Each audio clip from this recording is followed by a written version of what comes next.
ভার্বকে বলা হয় the heart of a sentence, অর্থাৎ ভার্ব হলো একটা সেন্টেন্সের প্রাণ। কিন্তু আমরা দেখি আমাদের তো একটাই প্রাণ প্রত্যেকের, কিন্তু বাক্যে কি একটাই ভার্ব থাকে নাকি আরো একাধিক ভার্ব থাকতে পারে? থাকতেই পারে, কিন্তু প্রত্যেকটা ভার্ব কি একই ভূমিকা পালন করে, একই পারপাস সার্ভ করে? তাদের ভূমিকা এবং পারপাস সার্ভের কোনো বৈচিত্র্যতা কি নেই? আছে। কিন্তু সেটা বুঝতে হলে আমাদেরকে জানতে হবে ভার্বের প্রকারভেদ। আর সেই আলোচনার শুরুতেই আসে ভার্ব প্রধানত দুই প্রকার, ফাইনাইট অ্যান্ড নন ফাইনাইট, এই দুই প্রকার। সো আজকে আমরা কথা বলবো ফাইনাইট ভার্ব কাকে বলে এবং নন ফাইনাইট ভার্ব কাকে বলে, তাদের বৈশিষ্ট্য কি, তাদেরকে কিভাবে আমরা চিনতে পারবো, এই বিষয়টা নিয়ে আজকে কথা বলবো। So dear viewers and all the learners, welcome to my English class on finite and non-finite verb. This is Muhammad Atikul Islam, lecturer in English, Koratitula CMS Memorial High School and College, Jatrabari, Dhaka. Hope you are well by the grace of Almighty Allah, even in the midst of COVID-19. Yes, here is well too. So dear viewers and all the learners, let's start. Finite verb. Finite verb কে আমরা বাংলায় বলি সমাপিকা ক্রিয়া। বাংলায় বলি সমাপিকা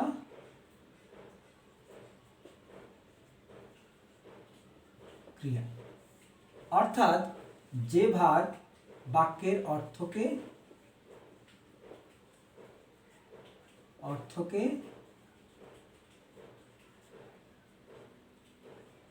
সম্পূর্ণ করে, আর যে করে না সে হচ্ছে নন ফাইনাইট। কিভাবে? আমরা একটা উদাহরণ দিই।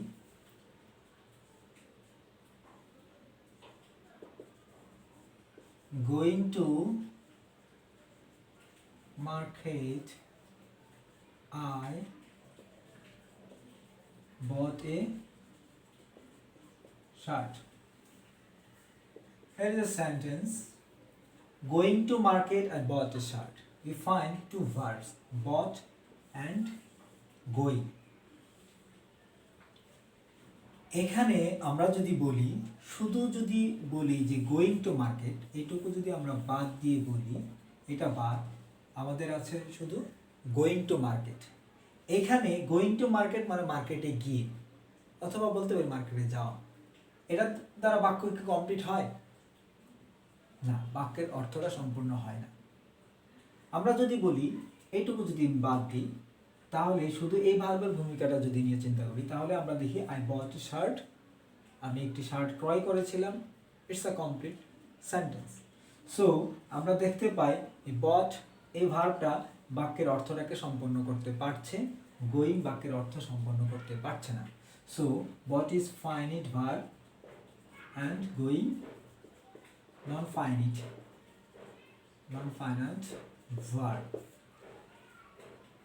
So in the same way we can make many more sentences where we find finite and non-finite verbs, and the first indicator is that the verb which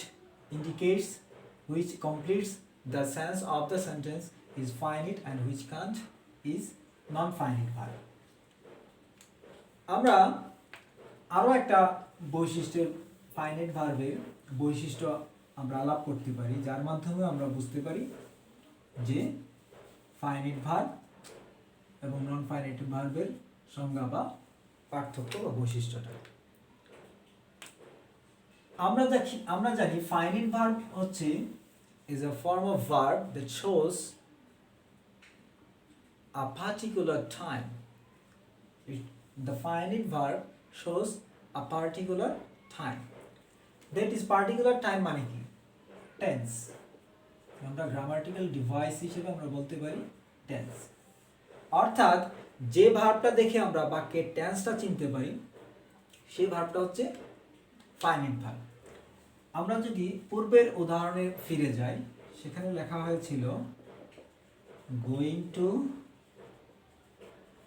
market I bought A shirt. এটা একটা past টেন্সের একটা বাক্য। কিভাবে আমরা বুঝি?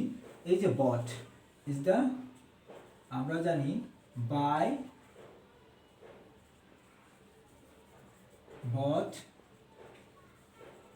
বট conjugation of ভার্বে আমরা জানি বাই হচ্ছে প্রেজেন্ট ফর্ম, বট হচ্ছে পাস্ট ফর্ম। এখানে যেহেতু পাস্ট ফর্ম ব্যবহার করা হয়েছে তার মানে টেন্সটা হচ্ছে পাস্ট টেন্স। এই বাক্যটা যে পাস্ট টেন্সের একটা বাক্য সেটা আমরা বুঝতে পারি কার মাধ্যমে? এই ভার্বটার মাধ্যমে। সো এটা ফাইনিট ভার্ব। আমরা যদি এখানে বট না লিখি বাই লিখতাম তাহলে আমরা একটা বাক্য, কমপ্লিট বাক্য ব্যবহার করা হয়ে যেত। অর্থাৎ going to market I buy a shirt, অর্থাৎ মার্কেটে গিয়ে, বাজারে গিয়ে আমি শার্ট ক্রয় করি। এটা বাই ব্যবহার করতে পারতাম। আমি ব্যবহার করতাম আই এম বাইং, মানে প্রেজেন্ট কন্টিনিউয়াস টেন্স। বাই ব্যবহার করলে প্রেজেন্ট ইনডিফিনিট টেন্স, বট পাস্ট ইনডিফিনিট টেন্স। অর্থাৎ এই ভার্বটার মধ্যে আমরা টেন্সটা প্রকাশ করে থাকি। সো এই ভার্বটা, যে ভার্বটা দেখে আমরা টেন্স চিনতে পারি সেই ভার্বটা হচ্ছে ফাইনিট ভার্ব। আমরা আরেকটা বিষয় খেয়াল করার আছে এখানে, যে সাবজেক্ট দ্বারাও এই ভার্বটা, যে ভার্বটা সাবজেক্ট দ্বারা প্রভাবিত হয়, অর্থাৎ সাবজেক্ট ও টেন্স দ্বারা যে ভার্ব প্রভাবিত হয় সেই ভার্বটাকে আমরা ফাইনাইট ভার্ব বলি। আমরা এইভাবেও চিন্তা করতে পারি, এখানে যদি আমি আই ব্যবহার না করে ব্যবহার করতাম গোয়িং টু মার্কেট, হি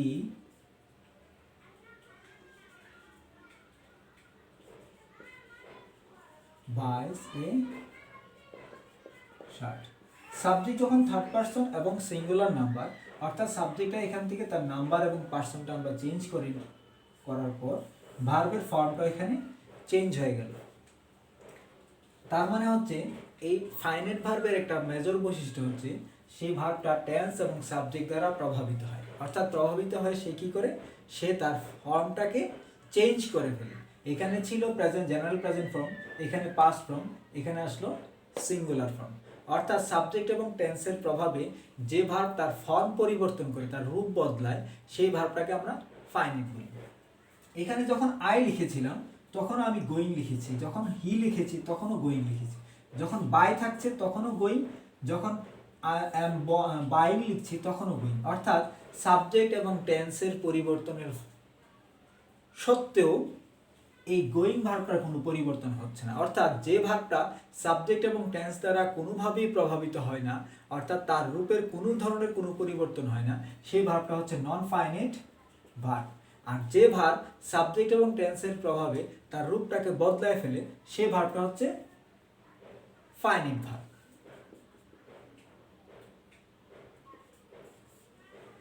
আশা করি এখন বিষয়টা আরো স্পষ্ট হয়েছে। স্টিল আমি আরো একটা উদাহরণে যাচ্ছি, সেটা হচ্ছে দেখে কিভাবে আমরা চিনতে পারি। আমি সংজ্ঞাটা বুঝি না, বাট আমি দেখে অন্তত যেন চিনতে পারি তার একটা উপায় বলছি।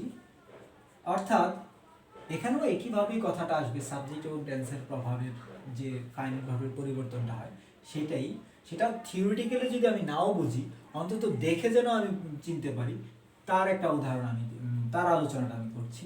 যেমন আমরা ফাইনাইট ভার্বের ফর্ম থেকে general present form,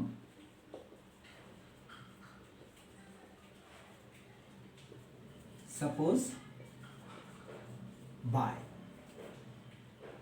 singular form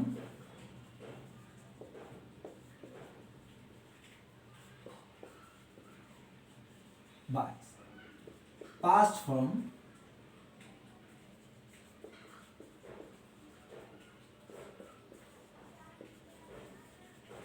bought, আর হচ্ছে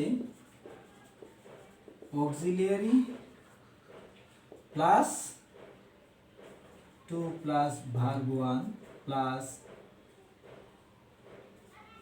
verb ing plus verb past participle, that is suppose have to buy, is buying, have bought. Have auxiliary 2 plus verb 1, is auxiliary verb ing, have auxiliary bought verb 3 বা ভার্বের past participle form. So এটা দেখেও আমি চিনতে পারি। এখন নন ফাইনাইটটা আমি কিভাবে দেখে চিনতে পারবো সেটার উদাহরণটা দিচ্ছি। সাপোজ নন ফাইনাইট ভার্ব যা দেখে চেনা যায় সেটার উপায়টা হচ্ছে, এমনিতে আমরা আলোচনায় বলেছি যে নন ফাইনাইট ভার্ব হচ্ছে যে ভার্বটা বাক্যের অর্থ সম্পন্ন করতে পারে না, বা টেন্স, যে ভার্ব থেকে আমরা টেন্স চিনতে পারি না, বা বলতে পারি টেন্স এবং সাবজেক্ট দ্বারা প্রভাবিত হয় না, সেটা নন ফাইনাইট ভার্ব। এখন কিভাবে দেখে চিনতে পারব non finite verb? Non finite verb দেখে চেনার উপায়টা হচ্ছে, এটা 2 প্লাস ভার্ব 1 মানে ভার্বের প্রেজেন্ট ফর্ম, তারপর হচ্ছে ভার্ব আইএনজি, তারপর হচ্ছে ভার্বের past participle, without having any auxiliary verb.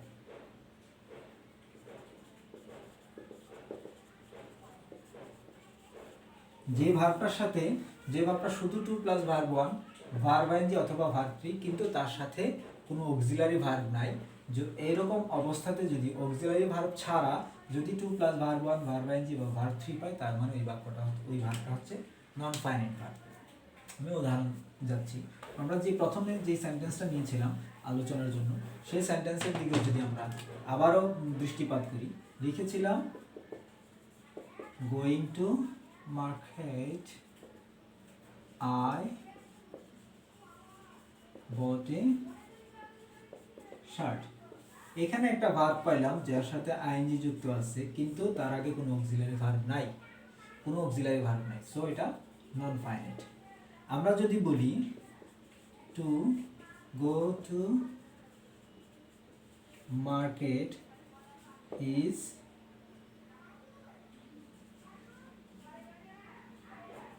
Necessary না, মার্কেটে যাওয়াটা এখন দরকার। এই যে টু গো লিখেছি, তার আগে কোনো অক্সিলারি ভার্ব নাই, তার আগে কোনো অক্সিলারি ভার্বের ব্যবহার আমরা করিনি, so it's a non finite verb. আমরা যদি বলতাম it is a broken chair, এখানে ব্রোকেন শব্দটা ভার্বের পাস্ট পার্টিসিপল ফর্ম, কিন্তু তার আগে কোনো অক্সিলারি ভার্ব নাই, সুতরাং এটা নন ফাইনাইট ভার্ব। আমরা এমনিভাবে বলি he is a learned person, he is a learned man. এই যে লার্নেড ভার্বের পাস্ট পার্টিসিপল ফর্ম, অথচ তার আগে কোনো অক্সিলারি ভার্ব নেই। হ্যাঁ, এটা কিন্তু কনফিউজ হওয়ার কিছু নেই, এইটা কিন্তু অক্সিলারি হিসেবে, এখানে ইজ কিন্তু অক্সিলারি হিসেবে ব্যবহৃত হয়, এটা মূল ভার্ব হিসেবে ব্যবহৃত হয়েছে, এবং লার্নেডের আগে একটা আর্টিকেল চলে আসছে, সো এখানে অক্সিলারি ভার্ব আসার কোনো সুযোগ নেই, এবং অক্সিলারি ভার্ব নাই, আসেও নাই। So without having any auxiliary verb, when the verb takes its form as 2 plus verb 1, verb ing or verb past participle form, we consider it as non-finite verb. So আমরা যদি পুরো আলোচনাটাকে ছকে নিয়ে আসি, I hope you will do better and understanding here.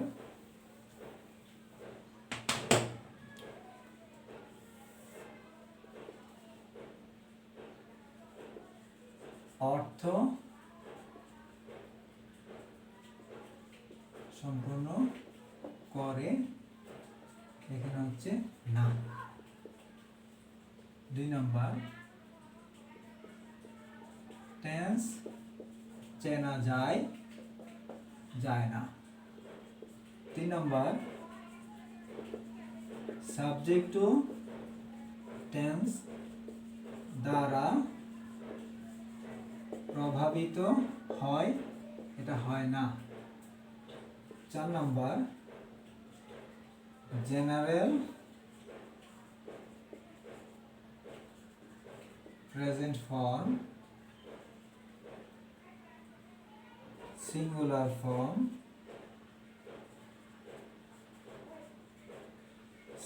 Form, past form,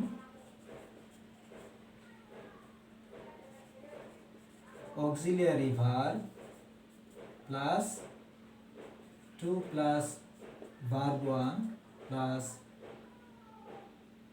verb ing plus ভার্বের past participle form।